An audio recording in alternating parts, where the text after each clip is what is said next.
Wait, why do we like this show again? God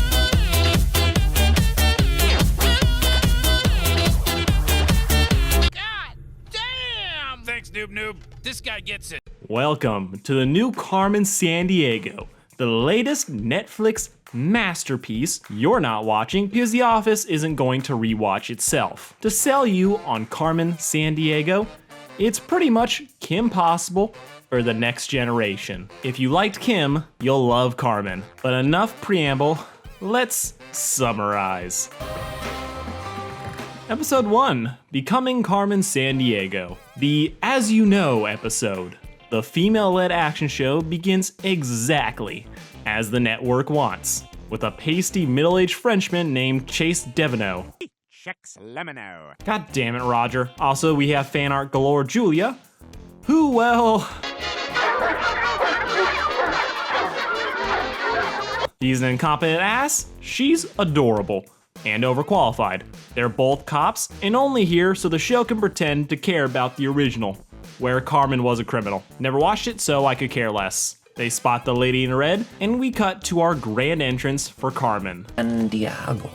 She's contacted by Not Wade Player, who gives us one of the show's staples, reading the Wikipedia page. They are in Poitiers, fuck it, something French, a place no one outside of France and wine moms have heard of. Carmen no stealth breaks into the rich guy's house, which has surprisingly sinister security.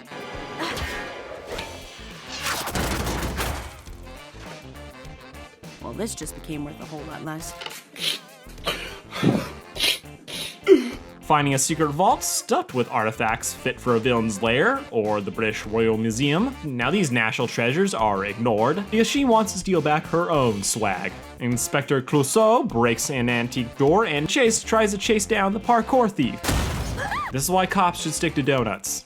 Boarding a train, fire! Casual wear Carmen gets jumped by one of her old classmates. She's fine. She knew he was coming. Let the flashback commence. Carmen is telling the Aussie all of her backstory, even though he was there for 90% of it. I know they're doing it for our sake, but I'm so TV trope jaded that I have to point it out. Back in the day, baby Carmen Sandiego was called Black Sheep and went to a school for thieves called Vile. Little orphan Annie was raised by Vile after being found on the side of the road in Argentina. Raised by thieves, she turned out surprisingly sweet. Years go by, girl wants into the family business, and all it took was a call from Player, who never seems to frickin' age in this show, to spark her desire for adventure, sucking up to the parental faculty, who then decide, almost unanimously, to let her attend the academy early. These faculty members include Coach Braun, a hungover Troy Baker, the fashion one, the one from A Teenage Robot,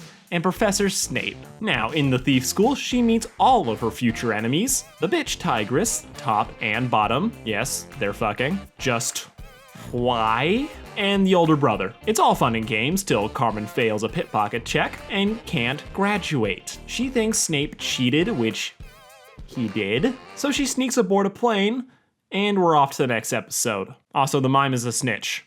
Go figure. Episode 2, Obvious in Hindsight. Black Sheep is crashing the graduation mission, causing trouble for everyone. Oni-chan covers for her, but as she's sightseeing, where a local know-it-all explains the cultural significance of the ruins. And Little Sheep realizes that people are sad when their stuff gets stolen. Also, murder is on the table. Saving the stranger, she then gets caught by the cleaners. We then cut back to the present, where repeating the facts Carmen knows, snap, crackle, and pop, knows this. Oh, whatever, framing device got a frame. More stuff is said. The true name of Vile. Villains International League of Evil. Back in the real world, Julia found out that Carmen was stealing stolen goods. This is something that will be ignored. Back to the flashback, which is at its home stretch. Carmen's fam are very disappointed in her, and she's trying to escape, stealing back her phone, getting some payback, all the while trying to get a hard drive held by the bookkeeper, aka the original Carmen Sandiego, who surprisingly gives her the best advice in the show. White-collar crime is where the real money is. After that, she hit the alarm. Time to start running, because Daddy has his belt. Needing a way out, she steals the bookkeeper's coat Escaping on a boat, Vile can't pursue her because their one helicopter has been damaged. And this is probably the most unrealistic part of the whole show. A billion-dollar company, and they only have one helicopter. I'm not buying it. Shadow and Black Sheep have a staring competition, and if the nod to Carmen being the black sheep wasn't obvious enough, I've just spelled it out for you. Do better, audience. The next scene is pretty dumb. You have a name, don't you? It's Carmen. Carmen Sandiego. Yeah, and I'm Brixton, China. Now, back to the present, where puberty has hit Carmen like a truck, but missed everyone else. Even the 8-year-old, kicking what is basically her brother's ass, our Queen Carmen gives the idiot cop the slip, and the episode ends on an average Parisian night, with a foreigner enjoying the sights and about to be kidnapped by strangers. Episode 3, Indonesian Incident, and oh god, the twins. This is a binge show. There is no point to calling these episodes, because this one picks up 5 seconds after the last one. Agent Salt and Pepper are out to get the ambiguously 20-year-old Carmen, and now we meet the comedic tryhards that aren't Ron-stoppable. Ivy and Zach. One is tolerable, the other one is Zach. But together, they are the dumb American tourist stereotype. The goons try to catch Carmen, they fail, and our trio fly off to Indonesia, where we get more trivia: rice, Komodo dragons, and shadow puppets. These are 3 things that are associated with Indonesia, and I expect you all to remember this for the test later. Back in France, Soft Girl and Wannabe Hero are going to interrogate the cracker, but... Like that, he's gone. And now Vile is worried that their plans in Java will be spoiled, breaking into the lab where they discover Vile's plan is to wipe out all of Indonesia's supply of rice with spores so they can sell off their knockoff brand to the starving masses. This is a serious moment. Guess who ruins it? One guess, it's not hard. Crops are destroyed, its entire population could go hungry. Way hungrier than I'm feeling now. I wonder, if he didn't have the accent, would I find him less annoying? Probably. Carmen gets on a car and has a rematch with her old school bully. But the real question is, do people ship them? Of course they do.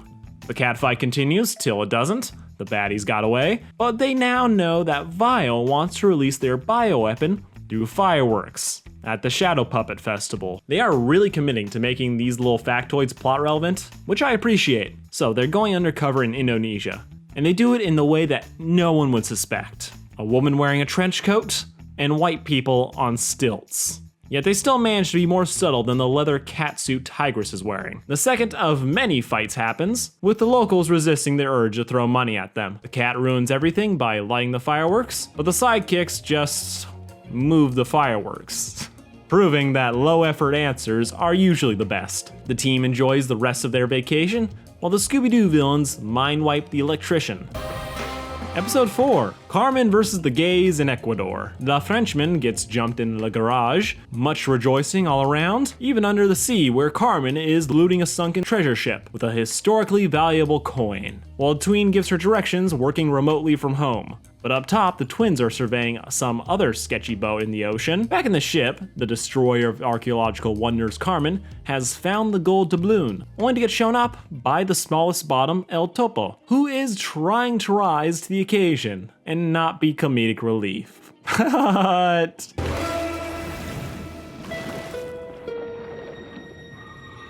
Wow, that really just happened. Yep, it's gonna be one of those shows. Pretzel Stick Lashev is up on top, interrogating Barf and Belch. Look like you're from around here.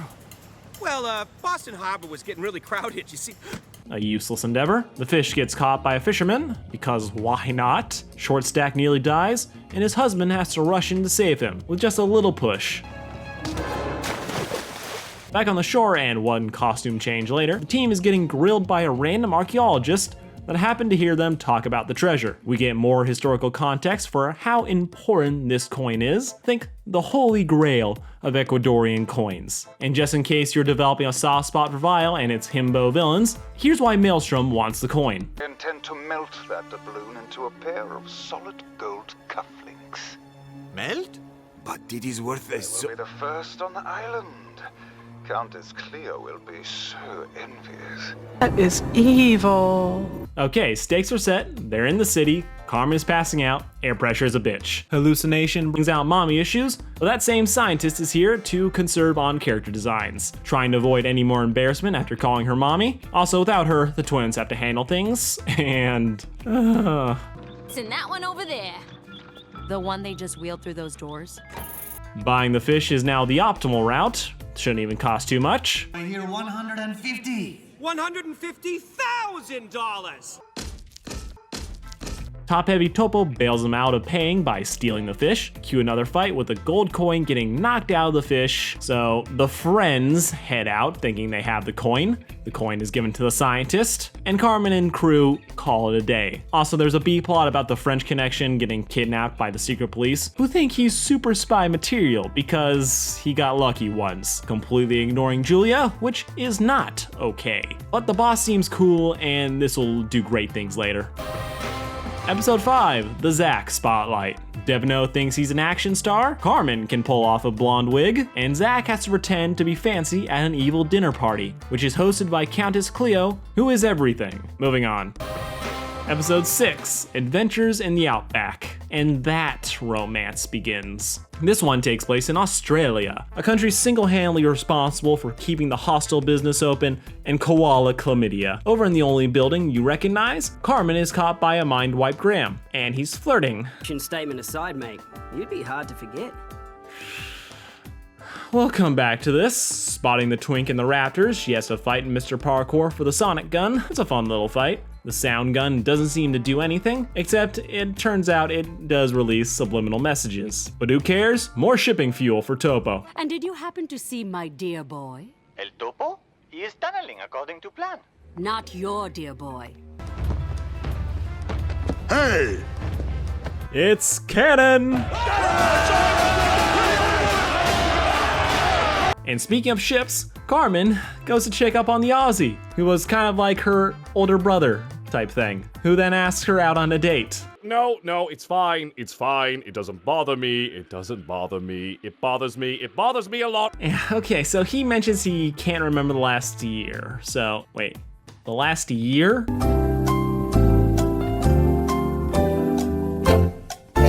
What hair-growing bullshit is that? Whatever, it's fine.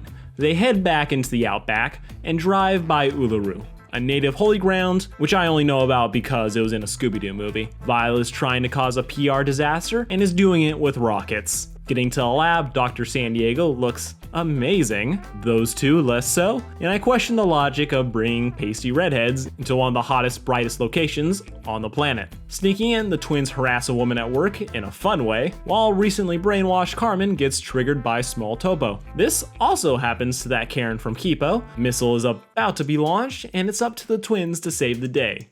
And they do it. Angled some French dude! Le chef!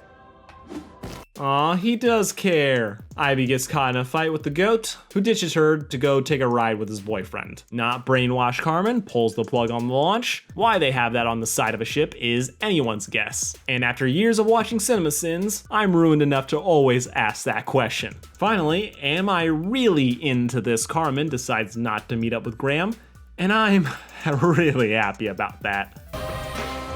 Episode 7, 2 words. Yuri bait. Vile's new plan is to finish the job capitalism started by destroying democracy. They want to steal the Magna Carta, that important document you only learn about if your country was oppressed by the British. Because now your country's in denial and wants to talk about all the great things they did for us. Deliciously evil Maelstrom wants to send his latest psychopath to go get it. Contrarian San disagrees, but this is why you don't sit at the end of the table. In India, Carmen is getting ready to stop them from stealing it, but first needs to take a quick coffee break. We get the wiki page about the Magna Carta, and if you want to know more about it, please refer to that thing in your hand. So later that night, she, in her brightest red outfit, breaks into the museum, running into this show's Shigo. Meet Paper Star. She's psycho and an actual threat. Apparently, any paper she folds can break stone. Also, she really likes to hum.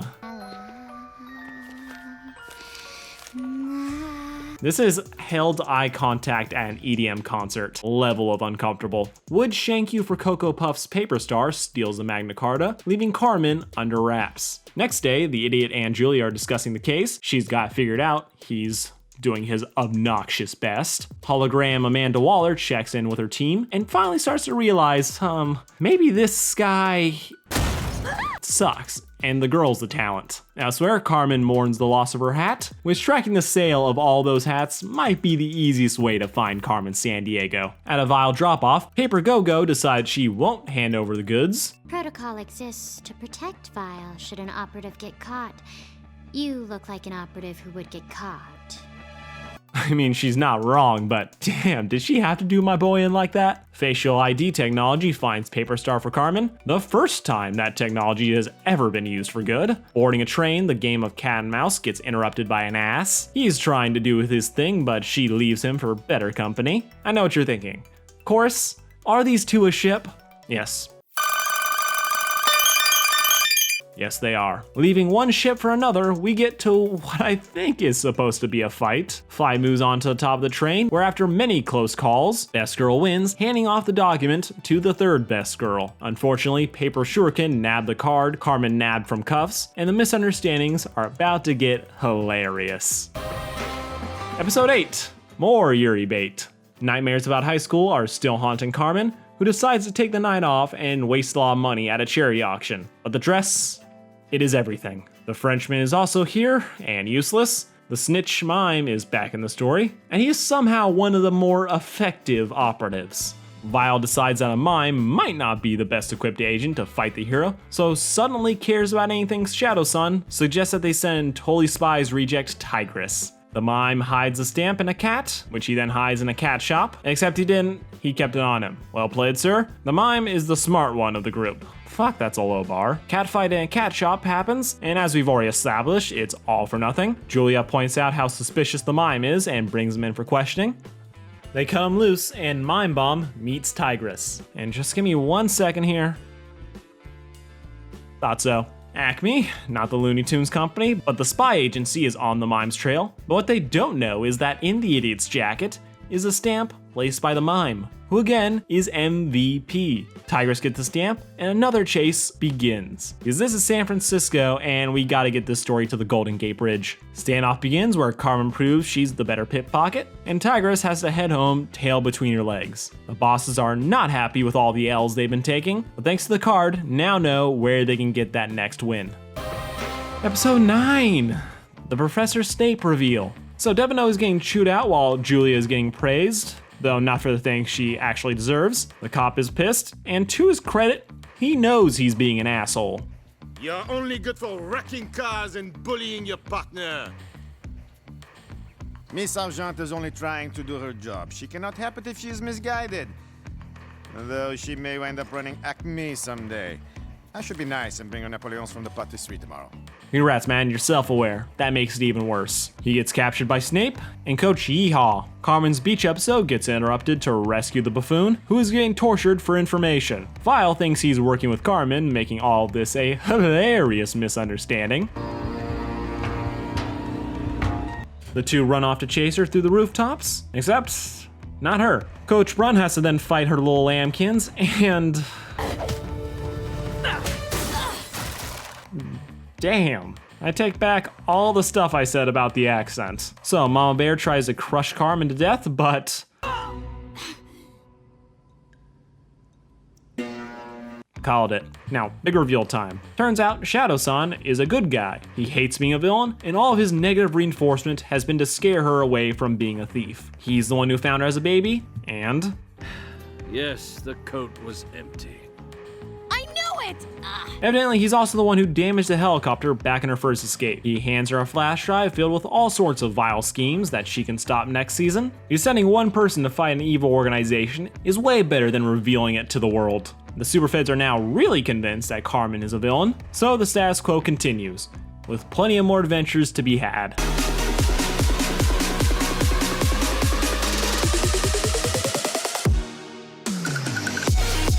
Thank you all for watching. It was super fun to make this. Can't wait for season 3 of Carmen Sandiego to come out. And don't worry you guys, I'll be talking about it. And also, stay tuned for my Real Talk, which will be coming up later in the week. Thanks again for watching, and I hope you all have a wonderful day. Peace out.